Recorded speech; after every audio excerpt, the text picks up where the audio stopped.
the Christian Caucasian colonist crusader brought Jesus Christ with him in his pocket. And I got a song to that effect. I might sing them, I don't know.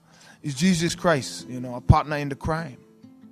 But to me, it's just that great bamboozlement that unless you pay attention to the correct ways of Christianity and democracy, you go in hell.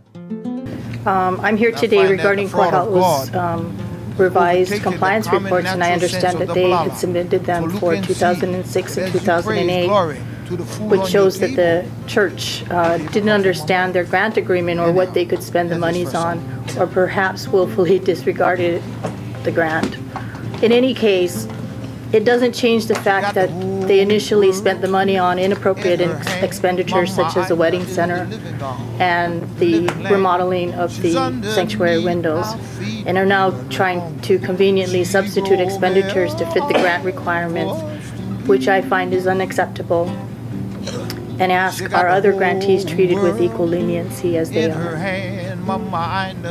I'm here to ask, how can Kawaiahao be allowed to substitute expenditures after the fact? And I'm hoping with OHA's auditors auditing and scrutinizing, especially of their check registers and invoices of these records, they should provide a precise timeline and evidence of when grant monies were received and what was paid with these monies. In the event that OHA does accept these revisions, will the OHA's auditor be independently verifying that these revised expenditures are legitimate and appropriate to the grant agreement? I have found that these new revised expenditures for... Sure. Mr. Richard Peasley, can you come? I'm not sure where Clive went the rest of the She got the preacher and a used car dealer in her hand. Thank you, Richard. Discussing the freedom from the promised land. One vehicle you to heaven, the other one where it can sneak you in. Can you show me the money before we begin? I have found that these revised expenditures, if OHA accepts these revisions, will OHA's auditors be independently verifying these revised expenditures as legitimate and appropriate to be a grant agreement?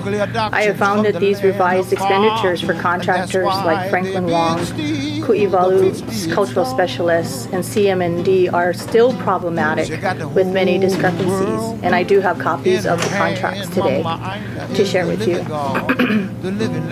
I would like OHA to be aware that two of Kawaiahao's contractors that were included in the church's revised reports were operating without signed contracts.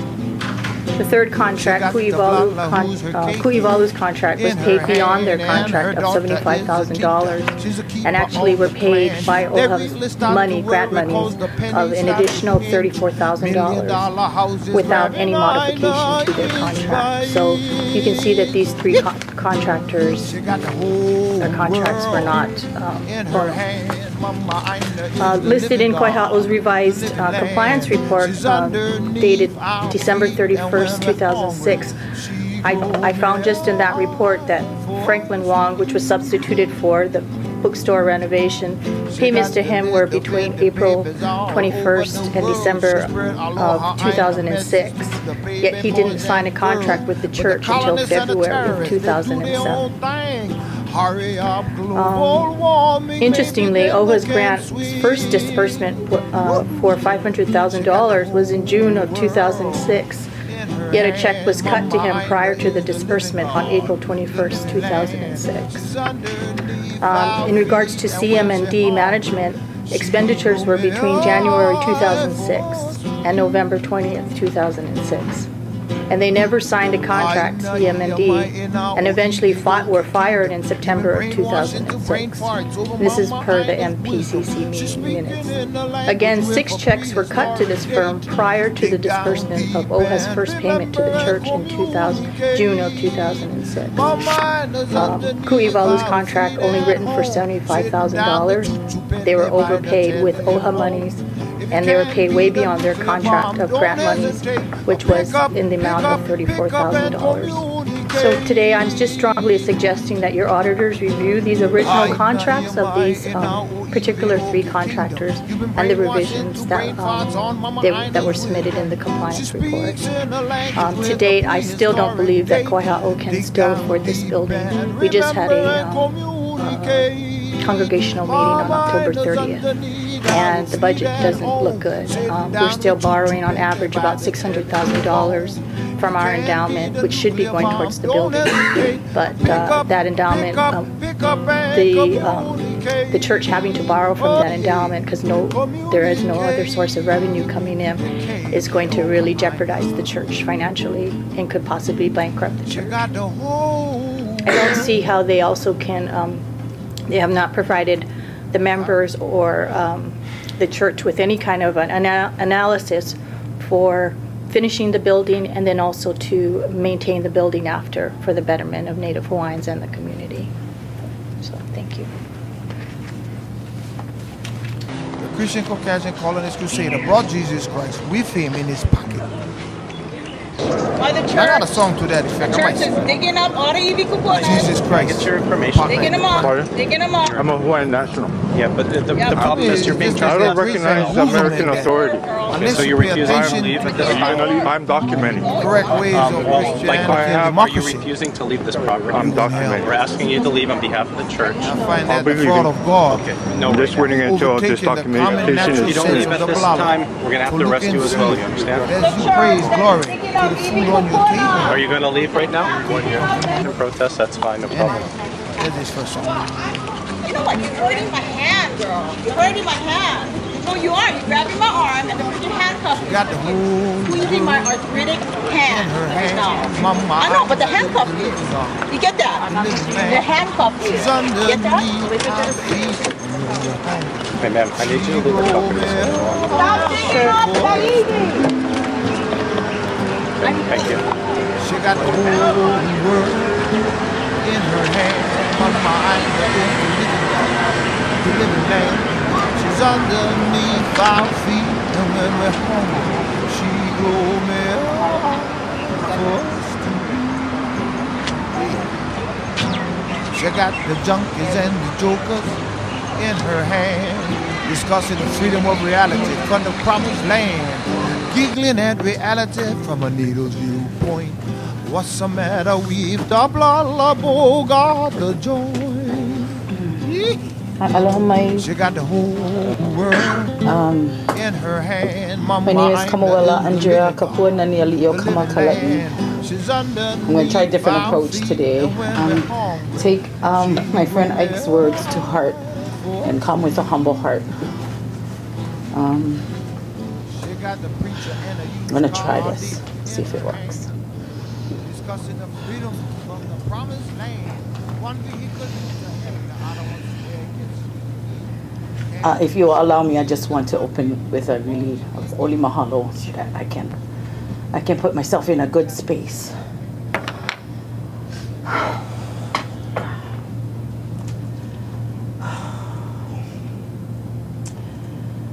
Hola ia kamakaloala. Ai ike aloha la. Kuka ia kahaloala. Havehi mai na lehua. Mai ka ho'oku ia kahalavaila. Mahalo e na akua. Mahalo e na kupuna la ea. Mahalo me ke aloha la. Mahalo me ke aloha la. Mahalo. I open with this oli today because it's composed by my cousin, Kawaiahao Kamara. And I love this oli because it reminds me of where I come from, why I'm here, and the things that I need to be grateful for. And it closes, this only closes with gratitude and love for our kupuna. And my kupuna are the only reason I exist today. The only reason I exist today. So I come with a humble heart today. Humble humility. Ha'a. I ha'a myself before all of you today. And I ask you, from the deepest part of my now, one last time, if there is anything that you can do in your power, your influence as trustees, Office of Homeland Affairs, who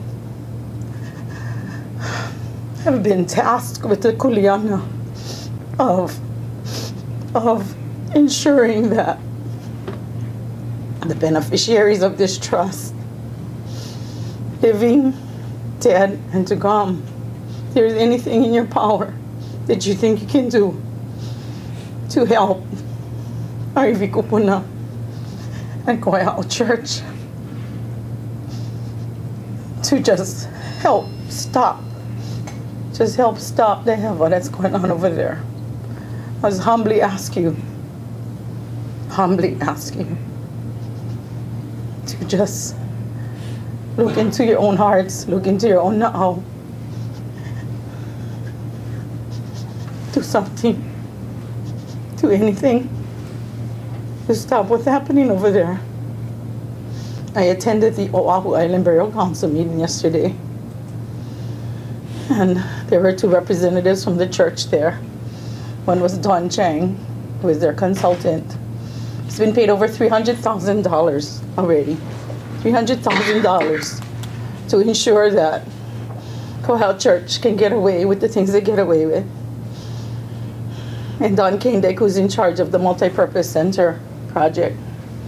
And I heard with my own ears, it's on the record, when we asked the question, what's happening with our kupuna that you had in the basement? You have in the basement for 2 years already. What's happening with them? Don Chang's answer to that was, we're going to wait till the project is POW before we do anything. Till the project is POW. And that's not what was told to me at Ho'oponopono. That's not what was told to us at Ho'oponopono. The kupuna in the basement of the church have been in the basement of the church for over 2 years. There is no reason for them to remain there any longer, not one day longer. Bill Ha'ole, who is in charge of the new committee, whose kuleana is to take care of these iwi, told us they have a place for the kupuna, and they're looking for somebody to build a monument, ahu, whatever. That was 3 months ago, he told us that. Now I hear from Don Chang, their hired consultant, that they're going to wait until the project is POW. Well, the project hasn't even begun yet, and they've already dug up at least 75 kupuna that I know of. 7 of them were dug up while we were in Ho'oponopono, with the church's assurance to us. They're not going to dig up any kupuna unless they talk to us first. So there's no pono in that process. I walked away from it 2 months ago, over 2 months ago. And we hope to puni that process. We tried our best. We tried our best to sit at the table with 4 respected haku from the community, and we brought our truth and we put our guts on the table. Every single meeting I attended, 14 of those meetings personally myself. No pono in that process. The other thing that disheartened me yesterday when Don Kendek said, yes, we realize how painful this is for the families. We hear them, we understand it, but we are going to proceed and we are going to excavate. We're continuing with excavations. That came out of his mouth yesterday. Now, to hear that after all these months and months did not sit well with me. So I'm just here today to seriously implore, beg you guys, I'm begging. Whatever it is you think you can do, whether it's just making a statement to the rest of the world and to Kawaiahao Church that this is wrong, that there is no building in this entire world that could ever be worth the price of one kupuna coming out of the ground, much less 75 coming out of the ground. There's no building, nothing worth. So excavations are ongoing. They're going to continue. Those of you who don't know, somebody thought it was okay to jump into an open burial ground and light one fire in a kupuna's chest. That was on Kawaiahao's watch. Cultural Surveys of Hawaii left those kupuna exposed and unprotected. I talked to Kikuna myself about that. You know what he told me? It is what it is. What kind of response is that? It is what it is. Yeah. Well, the kuleana is on him. The kuleana is on all of us. Everybody who knows what's happening here and just stands by quietly and doesn't say a word, doesn't say anything to say this is wrong. This will never be right, ever. Whether it's Kawaiahao Church or whether it's the Punch Bowl Cemetery, it doesn't matter. You buried in the ground. You get to stay in the ground. You get to stay there. So, I just want to ask you, I'm sorry. I'm going to try to be humble. Sorry. Ke olu oko. Oi ki kuleana. Ki ahale. Una kanaka mauli. Ki aina. Ki aina kaula na ki ana na kupuna. E koko mai ki olu. E kako o mai ki olu. And e aloha mai na kupuna. Na iwi kupuna. Ke olu. Mahalo nui. Got the whole world in her hand. Mama Aina is the living God, the living land. She's underneath our feet, and when we're hungry, she grow meal for us to eat. She got the whole world in her hand. Mama Aina is the living God, the living land. She's underneath our feet, and when we're hungry, she grow meal for us to eat. Yeah. She got the junkies and the jokers in her hand, discussing the freedom of reality from the promised land, giggling at reality from a needle's viewpoint. What's the matter with the blah got the joint? Yeah. She got the whole world in her hand. Mama Aina is the living God, the living land. She's underneath our feet, and when we're hungry, she grow meal for us to eat. She got the preacher and a used car dealer in her hand, discussing the freedoms from the promised land. One vehicle you to heaven, the other one swear it can sneak you in. Can you show me the money before we begin? She got the soldier and the senator in her hand, discussing the morality of a perimeter on native lands, bully nuclear doctrines from the land afar. And that's why they've been steal the 50th star. She got the whole world in her hand. Mama Aina is the living God, the living land. She's underneath our feet, and when we're hungry, she grow meal for us to eat. She got the blala who's her keiki in her hand, and her daughter is a tita. She's a keeper of the clan. They really start to worry, cause the pennies start to pinch. $1 million houses grabbing Aina inch by inch. Yeah. She got the whole world in her hand. Mama Aina is the living God, the living land. She's underneath our feet, eat, and when we're hungry, she grow milk for us to eat. She got the little bitty babies all over the world. She spread aloha in the message to the baby boys and girls. But the colonists and the terrorists, they do their own thing. Hurry up, global warming, maybe they no can swim.